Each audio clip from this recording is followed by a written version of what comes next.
Voice change. Voice change কি?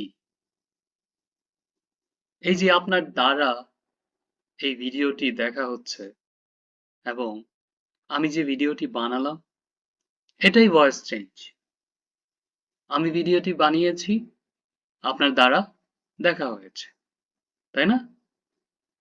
এখন বাংলায় যদি আমরা একটু বলি, ভয়েস হচ্ছে ক্রিয়ার প্রকাশ ভঙ্গি, যার মাধ্যমে বোঝায় কি বোঝায় যে সাবজেক্ট কাজটি করছে নাকি তার দ্বারা করা হচ্ছে, এটাই না? সহজ। তাহলে ভয়েস কত প্রকার? দুই প্রকার, অ্যাক্টিভ ভয়েস, প্যাসিভ ভয়েস। এই যে আমি ভিডিওটা বানালাম, অ্যাক্টিভ ভয়েস। আপনার দ্বারা আমার ভিডিওটি দেখা হচ্ছে, প্যাসিভ ভয়েস। ইজি।